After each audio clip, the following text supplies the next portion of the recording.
HBCU. Are you having the time of your life this afternoon? Yes, yes, yes. Once again, I'm the DOC. I need every single one of you to get on your feet. Turn it up nice and loud. Show some love. Get some energy up, ladies and gents, folks. Let's do it. Yeah.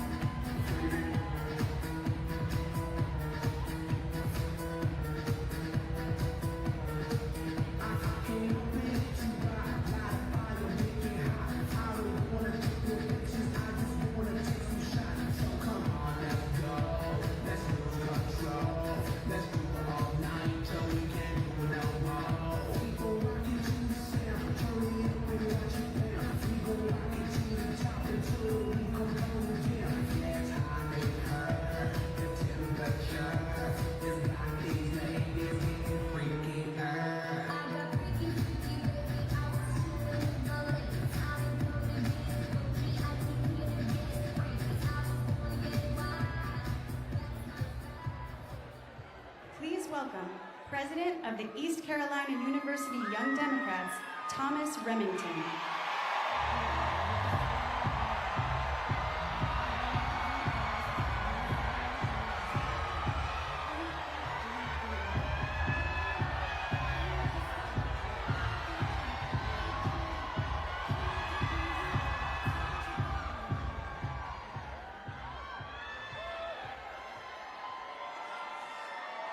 Thank you, everybody. My name, as they said, is Thomas Remington, and I am a proud sophomore here at East Carolina University. And I think it goes without saying, go Pirates! I grew up here in Greenville in a family that lived paycheck to paycheck, where we bought store brand, fixed things instead of buying new, and we were grateful for what we had.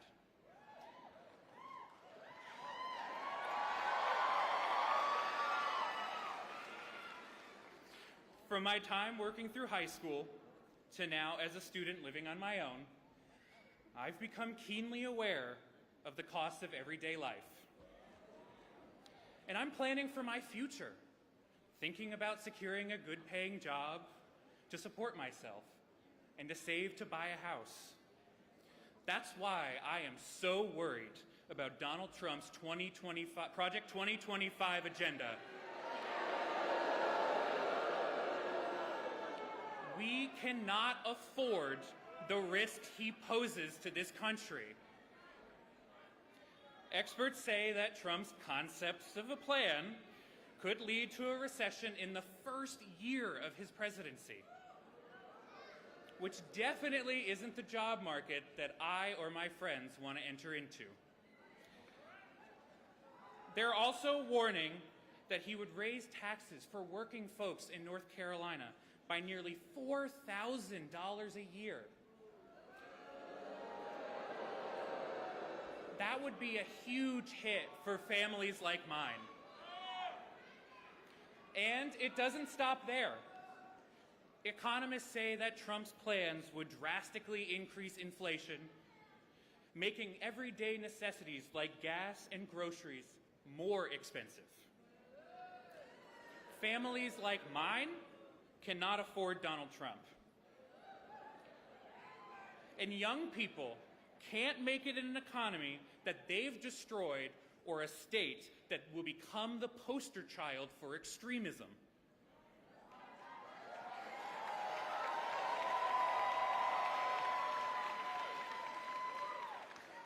It's clear that Donald Trump and J.D. Vance don't have ECU students' best interests in mind. Just look, when he came to town for the ECU football game, we lost. And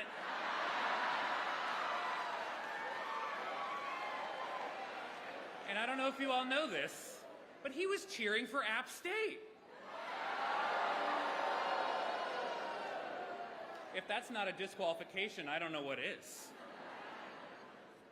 But luckily for us, there is another path that we can take.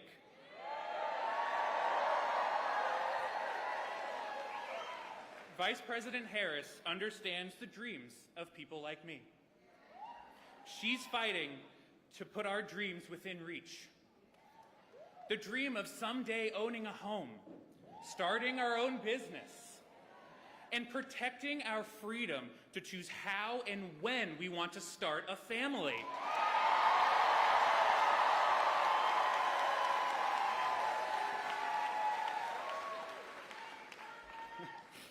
This is the first presidential election that I'll be eligible to vote in.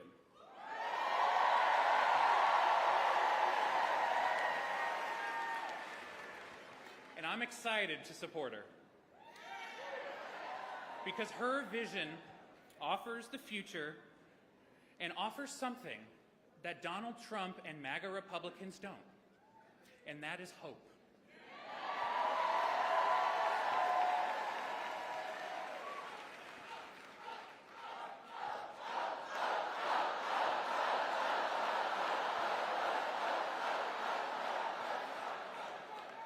But for now, it's on us to fight for them, to continue to speak out, to organize our communities, and to show up for our families and our futures and our freedoms by casting our votes for Harris Walls at the ballot box starting this Thursday.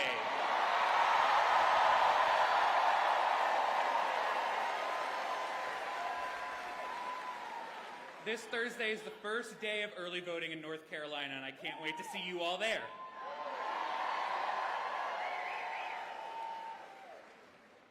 And now the fun part. It is my honor to introduce the next President of the United States, Kamala Harris.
And it's so wonderful to be back in North Carolina. Thank you all. It is so good to see you. And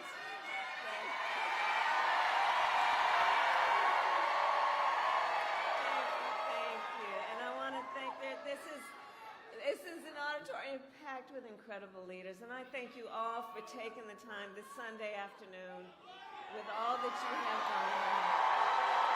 I thank you all. I thank you. Thank you all. I want to also thank State Senator Smith, State Senator Hunt, your next Lieutenant Governor, Congressman Davis, a proud graduate of ECU, and let's elect Josh Stein as your next governor.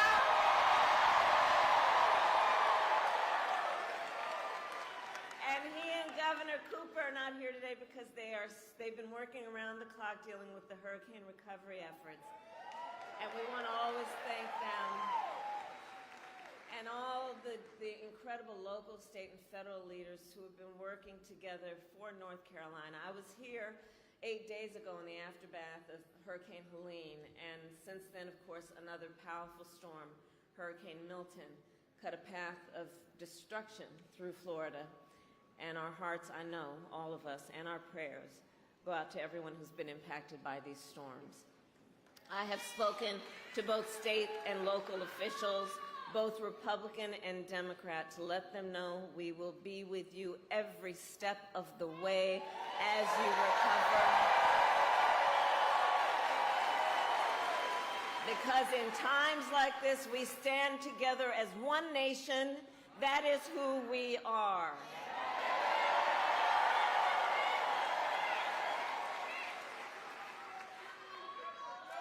So, North Carolina,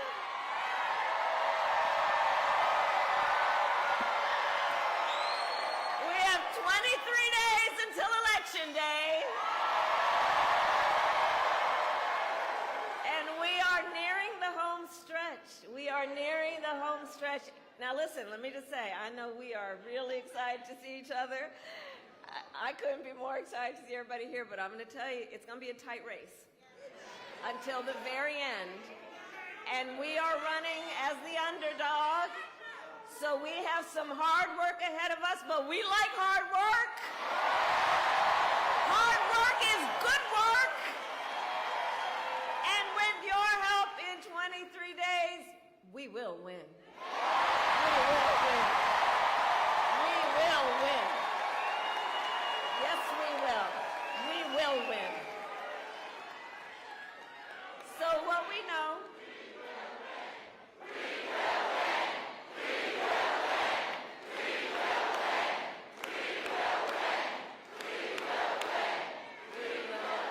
and here's why. And here's why. One of the reasons is that we all know, and we are gathered here together, because we know this election really is about two very different visions for our nation. One, his focused on the past. The other, ours, focused on the future.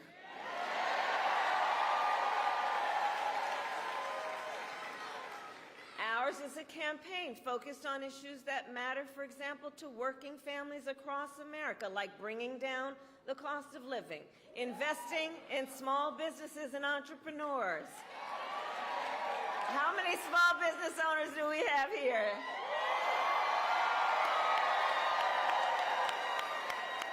Thank you.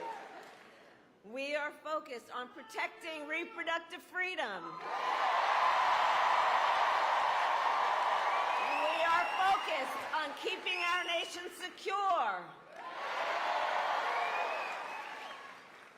But none of that is what we hear from Donald Trump. Instead,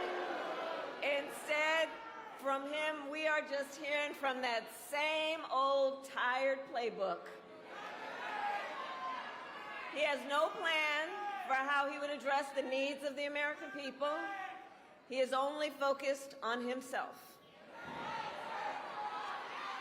And he's not, but here's the thing, North Carolina, and he's not being transparent with the voters. He's not being transparent. So check this out.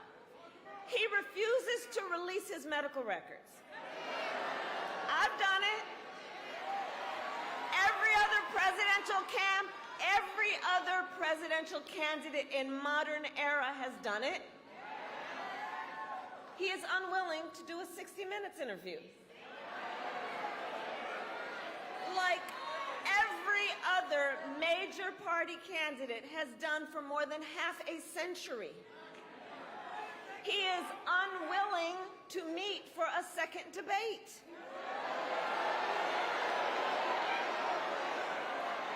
And here's the thing. It makes you wonder. Why does his staff want him to hide away? One must question, are they afraid that people will see that he is too weak and unstable to lead America? Is that what's going on?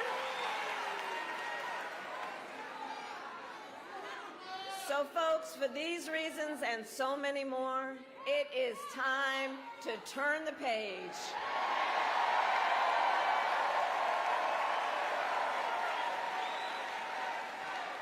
It is time to turn the page because America is ready to chart a new way forward, ready for a new and optimistic generation of leadership,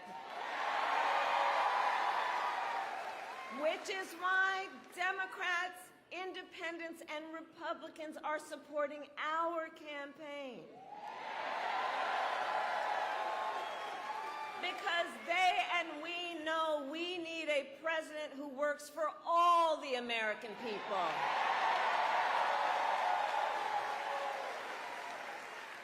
And that has been the story of my entire career. I have only ever had one client, the people. As a young courtroom prosecutor, I stood up for women and children against predators. As Attorney General of California, I took on the big banks and delivered $20 billion from middle-class families who faced foreclosure. I stood up for veterans and students being scammed by the big for-profit colleges. I've stood up for workers being cheated out of the wages they were due. Stood up for seniors facing elder abuse. And as president, it is my pledge to you that I will always fight for all the American people.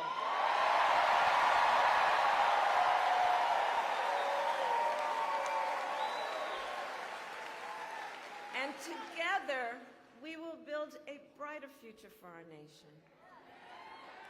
And that future includes building what I call an opportunity economy, where everyone can compete and have a real chance to succeed. Under my economic plan, we will bring down the cost of housing and help first-time home buyers with a $25,000 down payment assistance. We will expand Medicare to cover home health care for seniors, so more seniors can live at home with dignity, and give more support to the sandwich generation, to those of you who are raising young children and taking care of your parents.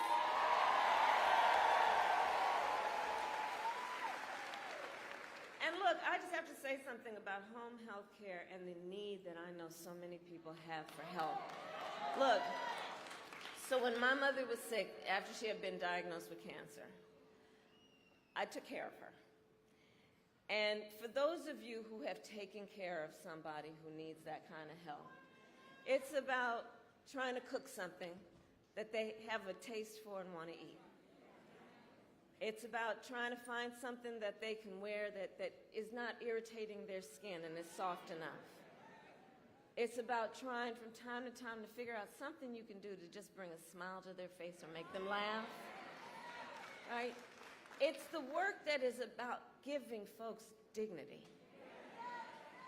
But far too many people on this issue of home health care, if you need the support to give that care to your family member, it means either paying down and losing as much as you can to be able to afford to have Medicaid, or having to leave your job, which means cutting off a very important part of your income, just to give people in your life the dignity and the support they deserve.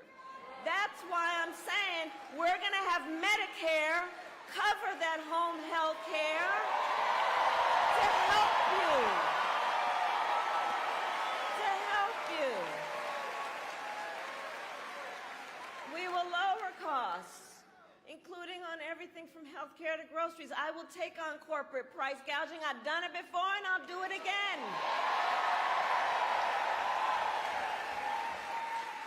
I will give a middle-class tax cut to 100 million Americans, including $6,000 during the first year of your child's life, knowing that the vast majority of parents have a natural desire to parent their children well, but not always the resources to be able to do it.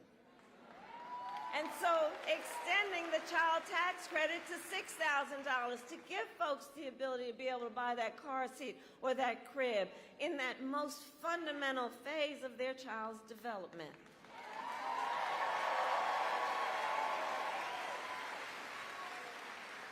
So all this to say, I will always put the middle class and working people first.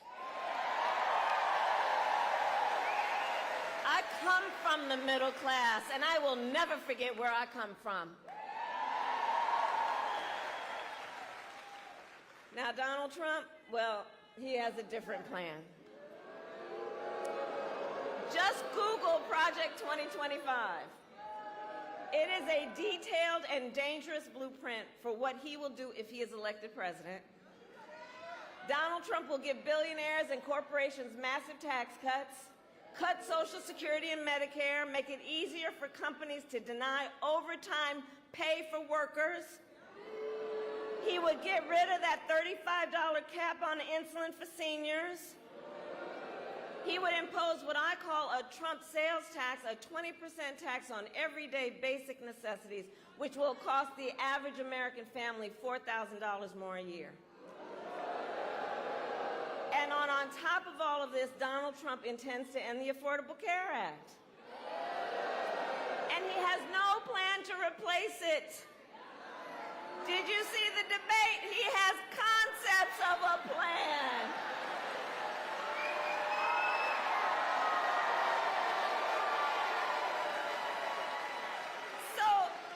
So he's going to threaten the health insurance coverage of 45 million people based on a concept?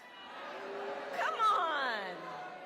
And take us back to when insurance companies had the power to deny people with pre-existing conditions. You know where I'm going. Well, we are not going back.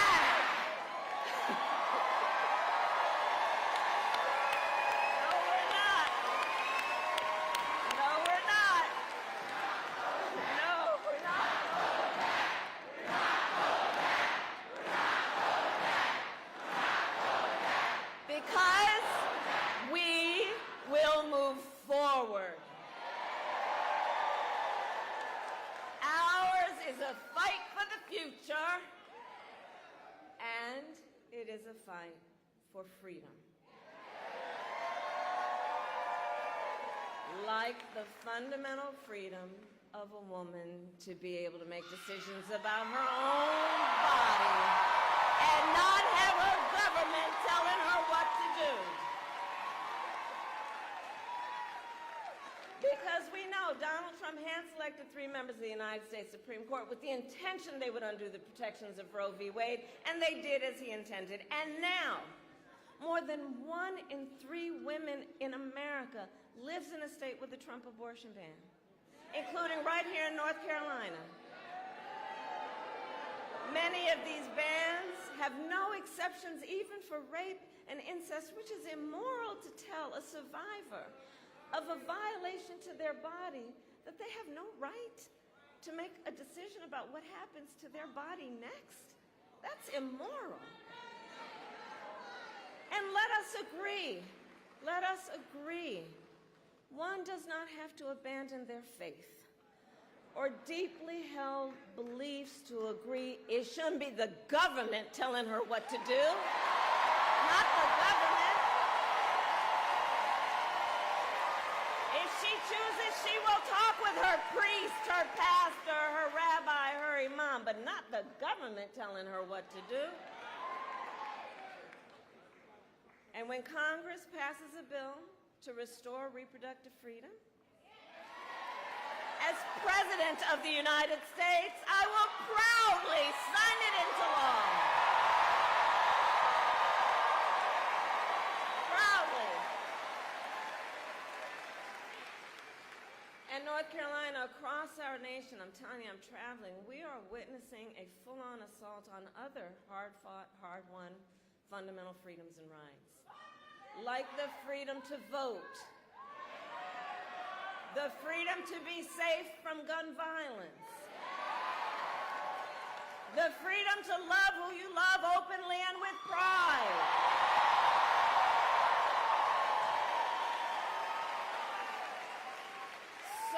much is on the line in this election, and this is not 2016 or 2020.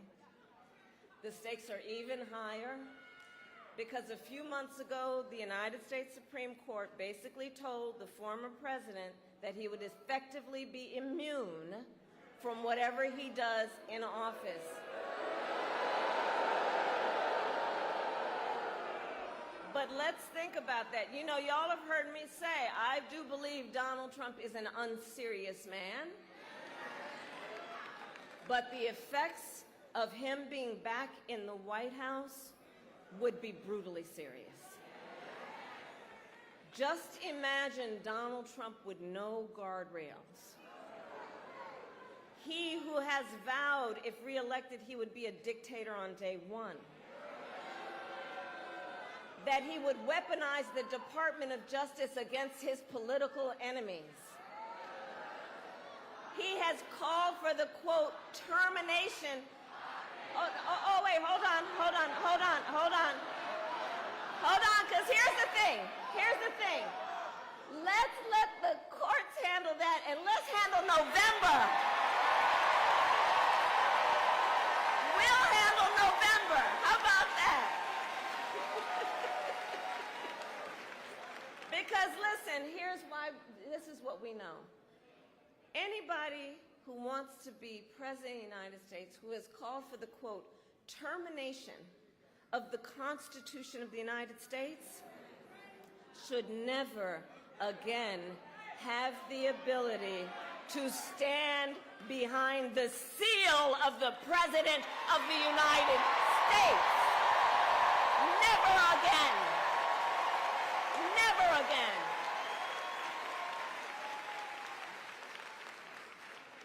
And the people who know him best know it. His former national security advisor, two of his former defense secretaries, his former chief of staff in the White House, his own vice president, have all warned America Donald Trump is unfit to serve.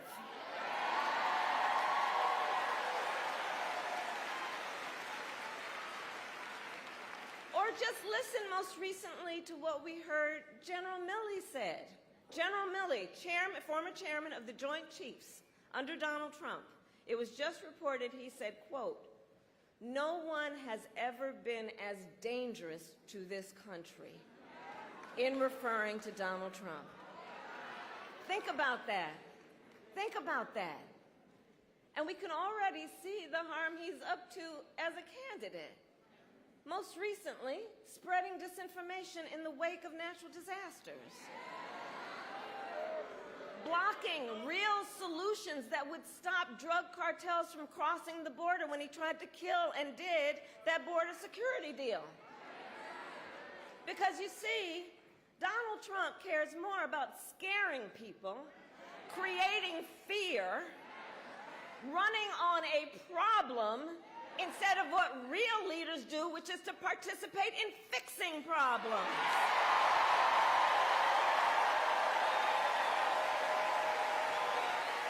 Well, I care about fixing problems. And as President of the United States, I will be focused each and every day on solving problems that affect you and your family.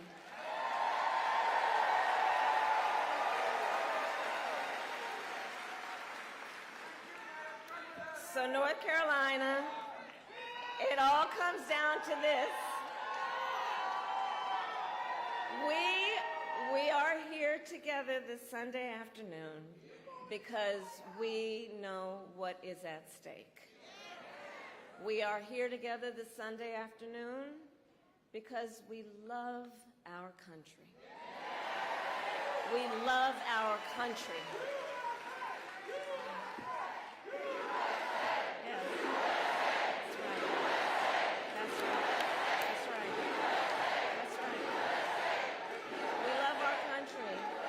And I do believe it is one of the highest forms of patriotism to then fight for the ideals of our country and to fight to realize the promise of America. The promise of America.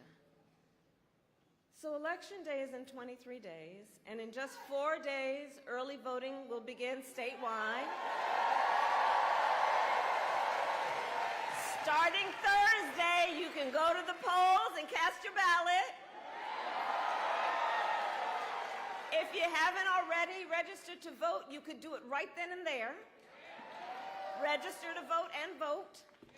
And so now is the time to make your plan to vote. And if you've not received your ballot in the mail, look for it, because if you have, I would like you to fill it out right away. Please don't wait. Because to my friends, I say, look, the election is here. The election is here. And remember always that your vote is your voice, and your voice is your power. Is your power. And so, North Carolina, today I then ask you, are you ready to make your voices heard? Do we believe in freedom? Do we believe in opportunity? Do we believe in the promise of America? And are we ready